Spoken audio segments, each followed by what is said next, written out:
पहले तो NEET leak हो गई, उसके बाद में क्लास 12 का जो सीबीएसई का रिजल्ट था वो सबका खराब आया, क्योंकि टीचर्स के पास में ट्रेनिंग ही नहीं थी कि पेपर को कैसे चेक करना। और उसके बाद में सीबीएसई ने एक और नई पॉलिसी रिलीज कर दी है क्लास 9 के बच्चों के लिए कि आपके लिए 3 लैंग्वेजेस कंपलसरी हैं।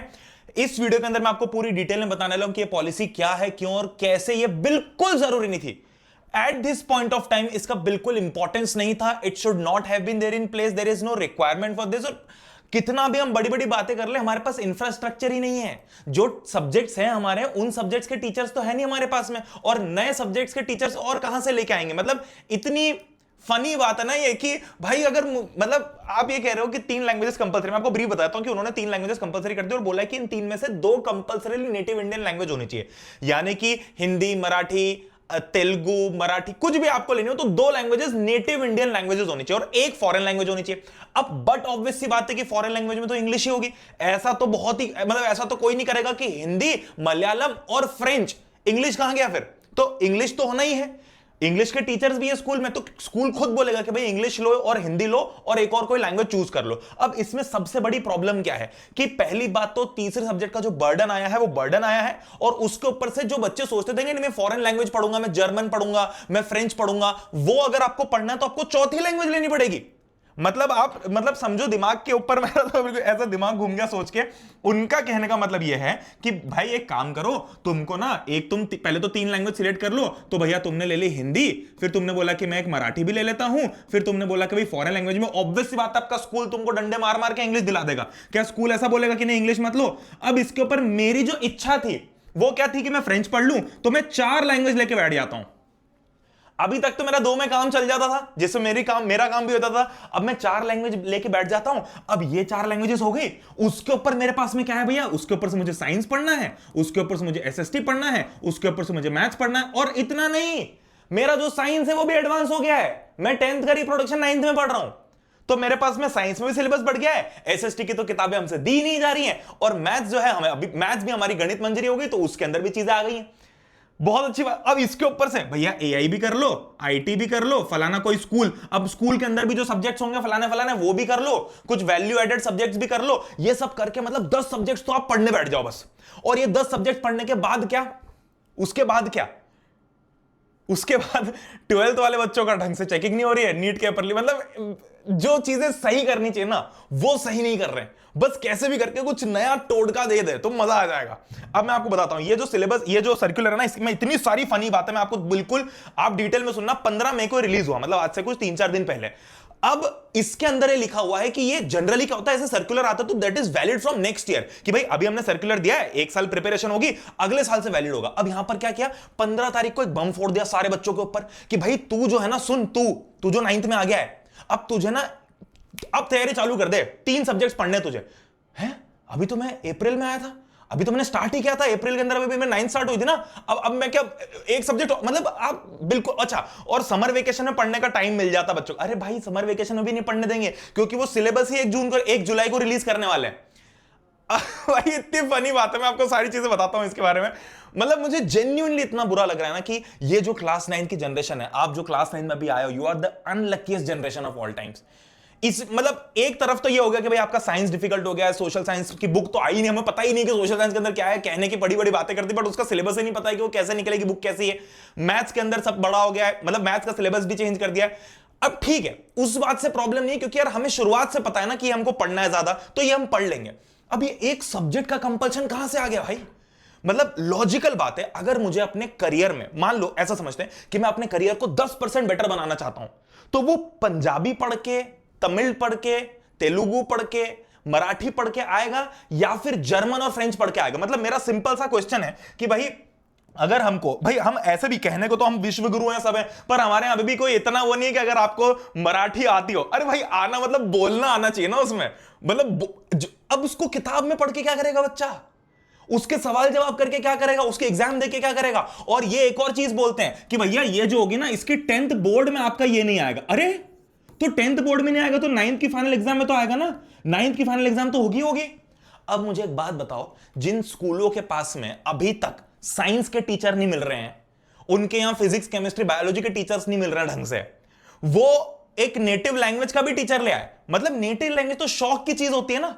ये कौन सा कंपल्शन है भाई कि तू तो ड्राइंग सीखेगा ही सीखेगा, तुझे तो गाना आना ही पड़ेगा। अरे भाई मेरे तो तुझे डांस सीखना ही पड़ेगा। ये कहां की बात होती है? इसका तो कोई लॉजिक ही नहीं है।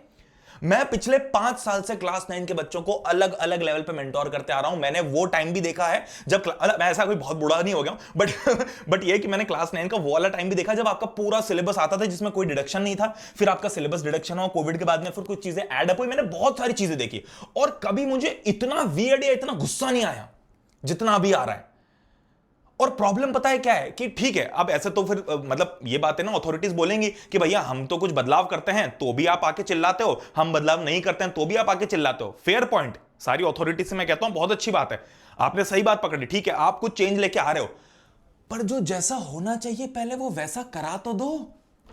एक 4 पहिए गाड़ी का, एक कार का काम क्या होता है? चलना। आपकी कार चलती नहीं और आप हेलीकॉप्टर बनाने के सपने देखते हो कि कार नहीं चल रही है पर हम हेलीकॉप्टर की तैयारी तो चालू कर दे। अरे वो कार तो चला लो सही से, वो कार तो चल जाए पहले सही से।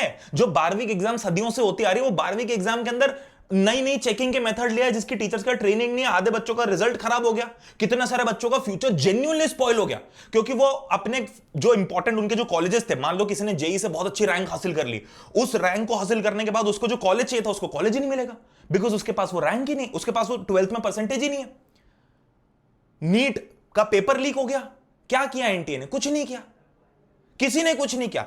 आके किसी ने ये रिस्पॉन्सिबिलिटी ली कि हमारी गलती है, वी विल रिजाइन। किसी ने ऐसा बोला आके कि हम रिजाइन करते हैं?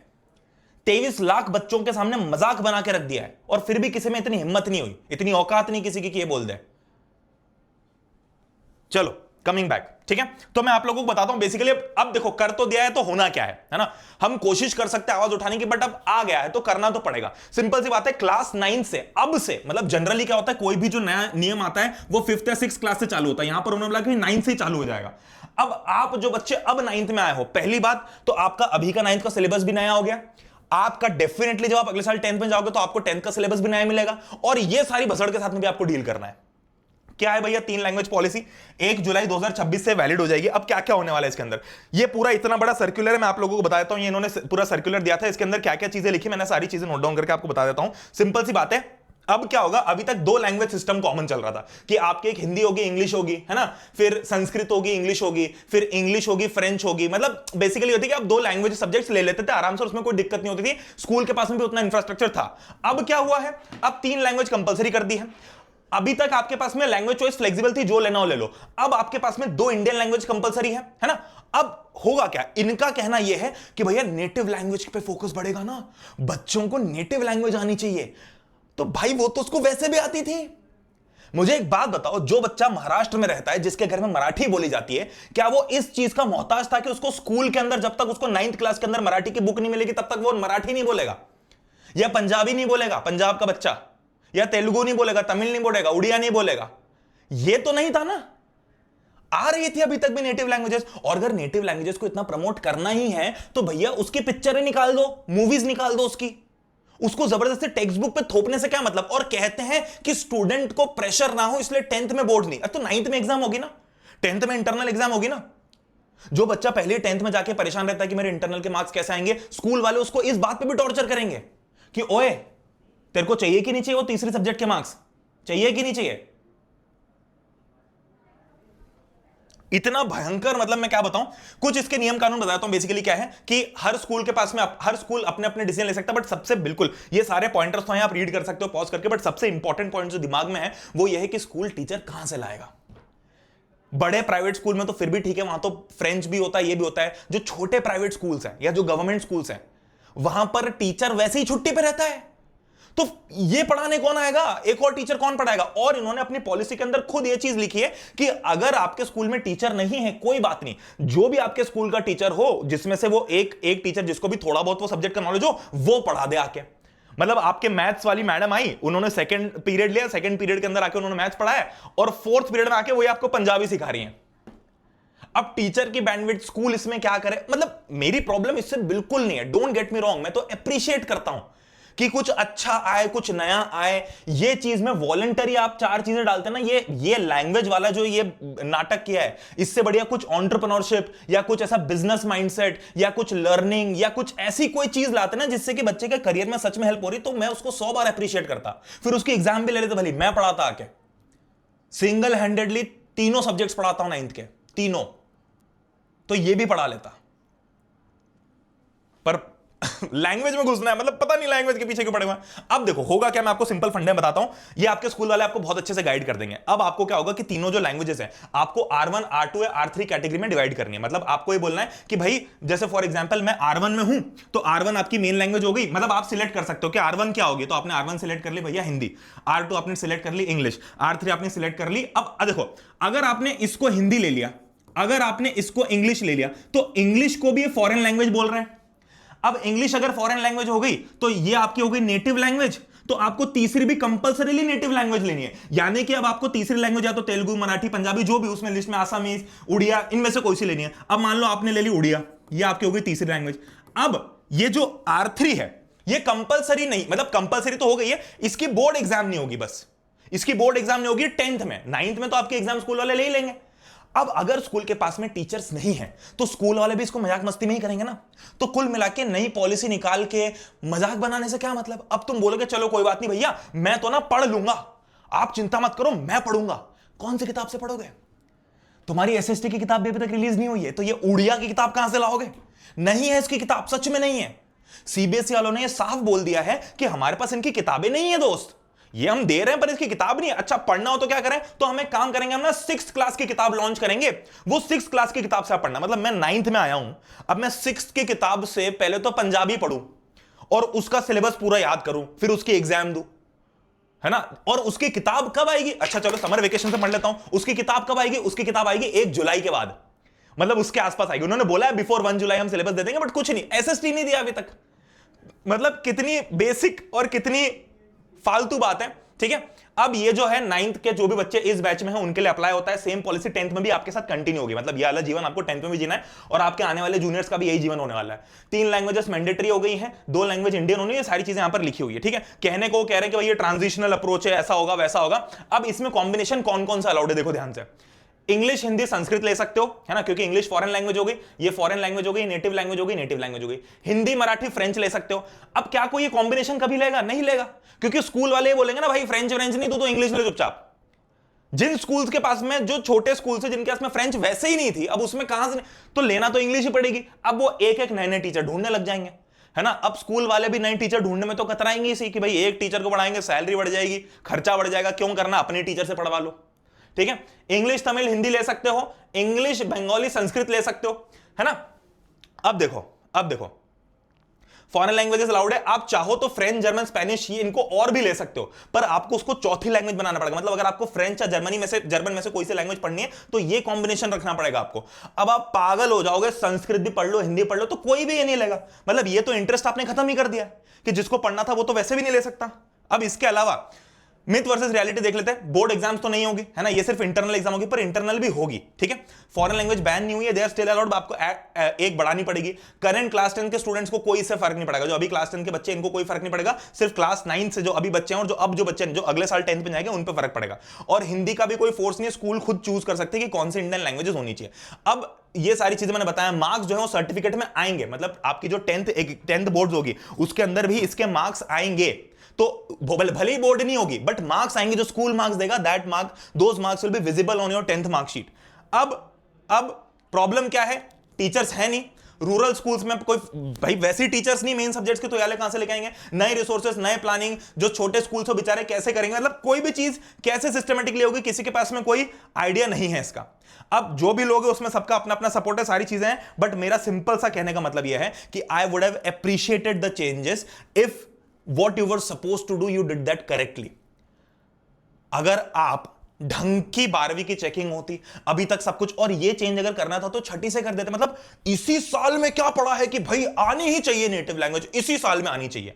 और नेटिव लैंग्वेज तो आती ही होगी ना, ऐसा थोड़ी कि नेटिव लैंग्वेज नहीं आती होगी किसी को, किसी की मदर टंग है तो आती होगी ना। अब मान लो कि कोई बच्चा एमपी में रहता है, मान लो हम मालवा के, मैं जैसे मैं मध्य प्रदेश का हूं, अब मेरे यहां तो हिंदी ही है जो है, मेरे यहां तो कोई ऐसी मराठी या कोई तेलुगु या ऐसी कोई लैंग्वेज नहीं है जो रेगुलर यूजेज में बोली जाती है, तो मेरे यहां तो ऐसी कोई भाषा नहीं है। अब मैं क्या लूं, मैं क्या करूंगा बताओ? मैं तो आज तक हिंदी पढ़ता है, मतलब कुल मिला के मुझे ऑल टुगेदर एक नई मातृभाषा बनानी पड़ेगी। इन्होंने लिस्ट भी दी हुई है, यहां पर पूरी लिस्ट बनी हुई है कि कौन कौन से आपके ये हैं, है ना। तो इसमें आसामीज, बंगाली, बोडो, डोगरी, गुजराती, कन्नड़, कश्मीरी, कोंकणी, मैथिली, मलयालम, मणिपुरी, मराठी, नेपाली, उड़िया, पंजाबी, संथली, सिंधी, तमिल, तेलुगु। अब मुझे बताओ कि जिन स्टेट्स में सिर्फ Hindi as a common language use की जाती है, उनका क्या? अब मैं जबरदस्ती अपने ऊपर हिंदी के साथ में इनमें से एक लैंग्वेज थोप लूं? अब मैं भाई बचपन से, मैं एक 9th का बच्चा 14 साल का हो गया, 15 साल का हो गया, उसने कभी नहीं सुनी ये सब।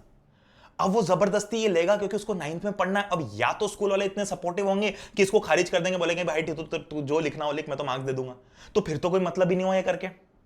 तो कुछ सोच समझ के करते हो, बस कर ही देते हो। खैर, विद दैट बीइंग सेड, हमारे पास में कुछ ज्यादा वो है नहीं। मैं बस ये चाहता हूं कि इस वीडियो को आप जितना हो सके उतना शेयर करने की कोशिश करो। मैं आप लोगों के लिए इंस्टाग्राम के ऊपर भी, ट्विटर के ऊपर भी कुछ कैंपेन चलाने की कोशिश करूंगा। इसके पहले मैंने नीट के लिए कुछ कैंपेन चलाए थे, उसमें थोड़ा थोड़ा असर पड़ा, बहुत ज्यादा तो आप हिला नहीं सकते उनको क्योंकि ये सब सोए हुए रहते हैं। बट एनी विच वेज, आज की सभा, मतलब आज का वीडियो बस इतना ही दे रहा हूं मैं।